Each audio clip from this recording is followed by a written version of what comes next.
What if everything you've been taught about being a good woman is the very thing blocking your feminine power? Think about it. All those rules, all those unspoken expectations: be polite, be nice, don't be too much. What if they've actually dimmed your light instead of helping you shine? This isn't about becoming someone new.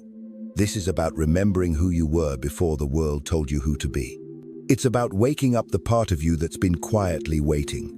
The part that knows how to draw in love, opportunity, and respect without ever chasing it. Irresistible feminine magnetism isn't a trick. It's not a script. It's a state of being real, raw, and magnetic from the inside out. You're not broken. You're buried. And the moment you uncover what's underneath the mask, everything changes. Stick with this, because by the end, you'll see yourself in a way you never have before. She had it all on paper.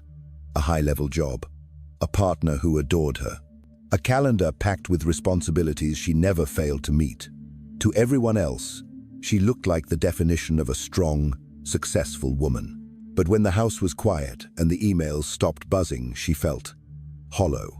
There was this gnawing sense that no matter how much she gave, how kind she was, how perfectly she played her role, something was missing. Not just a little emptiness.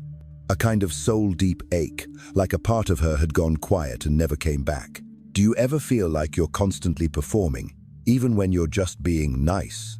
That question can be uncomfortable, but it's also where the truth starts. Carl Jung called it the persona, the mask we wear to fit into the world around us. It's not inherently bad. In fact, it helps you survive. It helps you belong. But when that mask becomes your identity, you start losing track of what's real. And for many women, that mask is carved by culture, family, media, and years of quiet messaging that tells you to shrink, to please, to soften your edges so no one feels threatened. Be agreeable, be nurturing, be beautiful, but not too bold. Be competent, but not intimidating. Be strong, but not angry. Be helpful, but never demanding. It's exhausting, and worse, it disconnects you from your power. The mask says, "I'm fine," when your soul is screaming for more. It says, "I don't need anything," when what you need most is to be seen, held, chosen for who you truly are, not who you've learned to pretend to be. This isn't about blame, it's about awareness. Because once you see the mask for what it is, you realize just how much of your energy has gone into being palatable instead of being powerful. The truth? Feminine magnetism isn't born from how perfectly you play the part. It doesn't live in politeness or approval, or even being endlessly accommodating. It lives in your truth. It lives in the you who says what she really thinks, who lets her emotions rise and fall without shame, who walks into a room not trying to manage how everyone else feels, but anchored in her own presence. That woman doesn't wear a mask. She doesn't have to. Because she knows that real attraction, the kind that draws people in and keeps them there, doesn't come from surface charm. It comes from wholeness, from integration, from being willing to let people see the full spectrum of who you are. And maybe for the first time you're starting to wonder, who am I without the mask? That's not a breakdown, that's the beginning. Imagine a room inside you, locked tight. You don't visit it often, maybe not at all, but it's there. And inside that room are all the parts of you that someone, somewhere, once called too much, too loud, too emotional, too angry, too sexual, too ambitious, too sensitive. So you did what many of us were taught to do. You shut the door. You smiled. You became more appropriate. And little by little, you pushed those pieces of yourself into the dark. Carl Jung called this the shadow, the unconscious part of your psyche, where everything you've rejected or denied gets stored. It's not just pain or trauma. It's power. It's energy. It's the truth of who you are when you stop editing yourself for the sake of comfort. Your shadow is where your fire lives. Think back. Do you remember the moment you were punished, not necessarily with words, but with silence or shame for speaking up too passionately, or showing too much desire, or wanting too much space? Maybe it was your independence that felt threatening to someone else, or your depth, or your instinct to say no without guilt.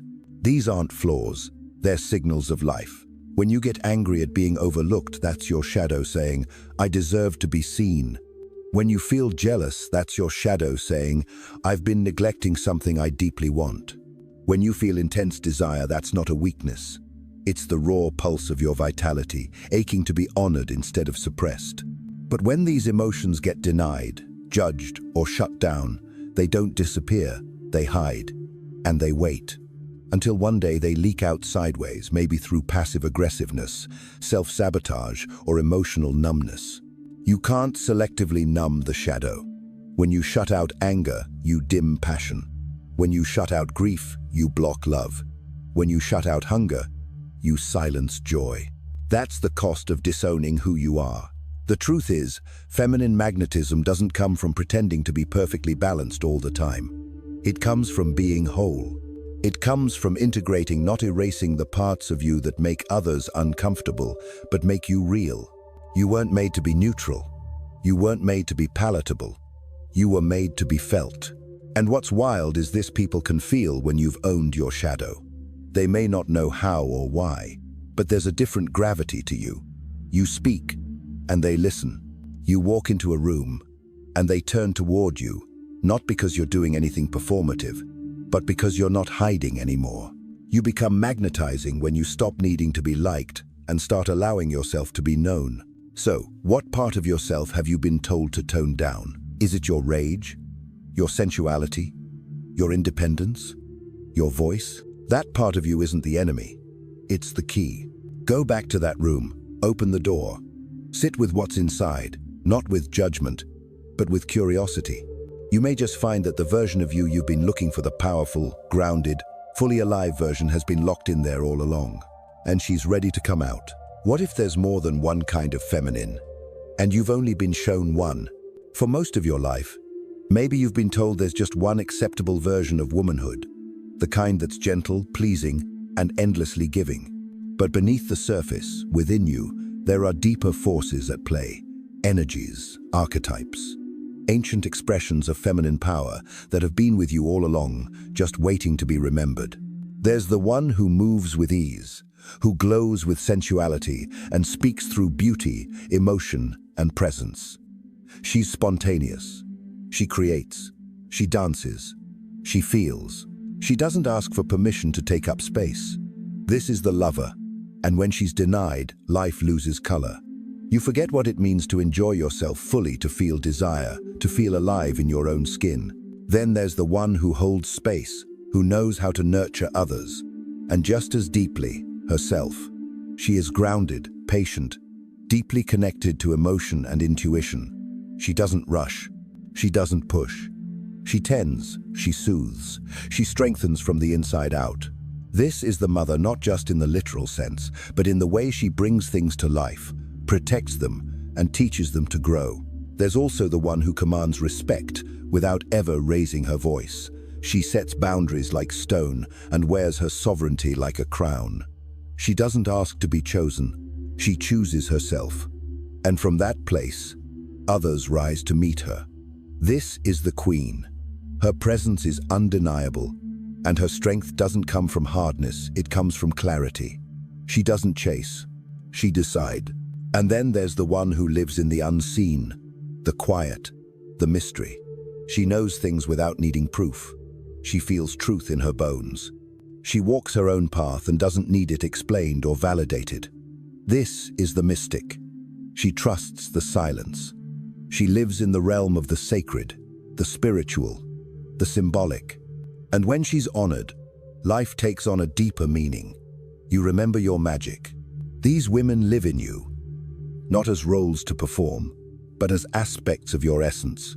You were never meant to choose just one, but most of us have been taught to over-identify with one and silence the others. Maybe you've lived mostly in the caretaker role, always giving, always holding space, but you've lost touch with the lover in you, the one who feels, who wants, who burns. Or maybe you've owned your power as a queen in your career, but feel disconnected from your mystic self, the part of you that seeks softness, stillness, and soul. Integration doesn't mean being all things at once. It means knowing when to let each part of you speak. It means letting your feminine expression be dynamic, not fixed, not tamed. So let me ask you, which of these lives in you, and which one have you been starving? It's not about adding anything new. It's about listening inward, letting go of the version of womanhood you were sold, and coming home to the truth of who you already are. Each archetype is not a box, it's a doorway. And you were born with the key. She was the kind of girl who always did the right thing. The kind who smiled at the right times, followed the rules, and never made too much noise. Teachers loved her. Her parents called her such a good girl. Even strangers would compliment how polite and well-behaved she was. But deep down, every time she was praised for being so agreeable, something inside her went quiet. Not peaceful quiet, empty quiet. Like she had slowly started disappearing. She couldn't name it at first. It just felt like a low hum of confusion. A dull ache of not belonging anywhere, not even in her own skin. She had done everything right. Why did it still feel so wrong? Maybe you know that feeling. From a young age, many of us are trained to crave approval like oxygen. At home, you're rewarded for being easy to handle. At school, you're praised for following directions. Online, you're validated for being likable. You learn to scan a room for what people want and become exactly that. Quickly, quietly, consistently. But there's a cost to constantly being what others need. You lose touch with what you need. Carl Jung wrote about a process called individuation, the lifelong journey of becoming whole, not by adding layers, but by removing the false ones, by peeling off the pieces that were never really yours.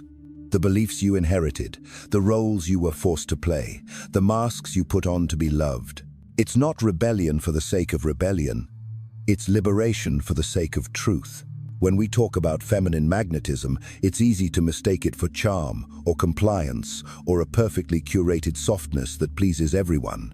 But the truth is, real feminine magnetism doesn't beg to be accepted. It radiates from within. It doesn't perform. It exists. There's nothing magnetic about trying to be good all the time. There's nothing irresistible about shrinking to fit in. What draws people in, what moves them, is authenticity. Not the polished version of you. Not the version who says what she's supposed to say. The version of you who feels fully alive, fully expressed, fully human. And here's the twist. Authenticity is not a performance. It's not something you do. It's what happens naturally when you stop doing everything else. Unlearning obedience isn't about becoming reckless. It's about becoming honest. It might start small, saying no when you'd usually say yes. Choosing silence over forced niceness. Admitting what you want even when it feels selfish. Letting yourself be complex, even if it makes others uncomfortable. Each of these moments is a thread, pulling you back to yourself. And as you follow those threads, you begin to realize just how many of your choices weren't truly yours. You wore that dress because you wanted approval. You took that job because it made sense to someone else. You stayed quiet because rocking the boat felt dangerous. But what if it wasn't? What if all those rules you've been following weren't actually designed for your fulfillment? The journey back to your authenticity doesn't happen all at once. It's not a switch you flip. It's more like unwrapping layers, some gently, some painfully, until you start to recognize the woman underneath. She doesn't apologize for her truth. She doesn't need to be understood by everyone. And she doesn't seek validation to feel real. That's the power of individuation. It's not about becoming a better version of someone else's idea of you. It's about becoming more of you, the full, unfiltered, undeniable you. So let me ask you something. What would you do differently if you stopped asking for permission? Would you speak louder? Choose differently? Finally, say what's been sitting in your chest for years. The path to feminine magnetism begins there. Not with what others expect of you, but with what your soul has been whispering all along. And it's not too late to listen. You don't have to chase. You attract. But only when you return to your center. Let that land. Because for so long, you've probably been taught the opposite.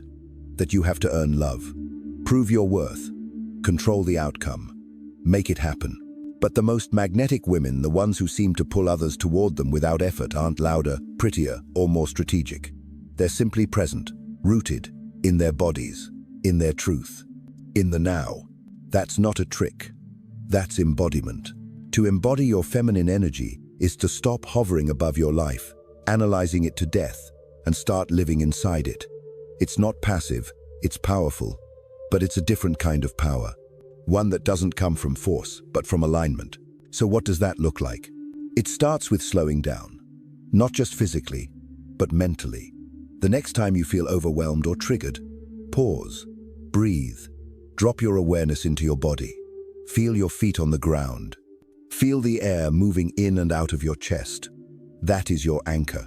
That is the moment you return home to yourself. From there, you begin to relate to your emotions differently. You stop trying to shut them down or let them take over. Instead, you get curious. You ask, what is this feeling trying to tell me? Not with judgment, not with logic, just presence. Maybe you feel hurt, or scared, or deeply turned on. Instead of explaining it away, you let yourself feel it without performance, without shame. That depth, that honesty, is incredibly magnetic. People can sense when you are fully in yourself. And they are drawn to it not because you're trying to impress them, but because you're not. Another part of this shift is learning to set boundaries from your body, not your fear. You don't need to be harsh, you just need to be clear. That doesn't work for me. I need some space. I'm not available for that. When you say it from a grounded place, people feel the strength in your softness. That's real feminine power. It doesn't beg or defend. It just is. Let me tell you a story. She used to overanalyze everything in her relationship. Every text, every silence, every shift in energy. She thought, if I can just understand it, I can fix it. She was constantly managing, adjusting, trying to hold it all together. Then one day, she stopped. She turned inward. She stopped reacting to every emotional wave and started asking herself, what's true for me right now? She started breathing before speaking. She let the silence be awkward. She let herself be seen without armor. And something shifted. He began to lean in. Not because she said the perfect thing, but because her energy changed. She was no longer reaching. She was receiving. She was no longer chasing connection. She was connection. That's the magnetic shift. It's not about doing more. It's about being more of yourself. So here's your invitation. Try it this week. Choose one moment to respond from your body, not your mind, and watch the shift. Breathe before you speak. Pause before you explain. Let yourself feel before you react. You'll be amazed at what happens when you stop leaving yourself to please others and start standing in your own energy. Not because you have to prove anything, but because you finally understand you don't. This is the moment you return to yourself. Not the polished version. Not the one who's always agreeable, always in control, always trying to get it right. But the real you, the one who feels deeply, speaks truthfully, moves intuitively, and stands unapologetically in her own skin. The truth is, feminine magnetism doesn't come from changing who you are. It comes from remembering who you were before the world told you to shrink. Before approval became more important than alignment. Before you traded your intuition for instructions. You don't need fixing. You don't need to work harder to be lovable or worthy. You're already both. What you need is permission to be free. And only you can give it. You were never too much. You were simply told to be less. So now, you get to choose differently. You get to unlearn the obedience. You get to unlock the parts of you that have been silenced, buried, softened down to survive. And in doing so, you become magnetic, not because you're performing, but because you've stopped. So, who are you when you stop performing? If something stirred in you today, don't keep it to yourself. Share this with someone who's ready to come home to herself. Drop a comment with the archetype you're reclaiming. And if this spoke to you, subscribe, because this is just the beginning.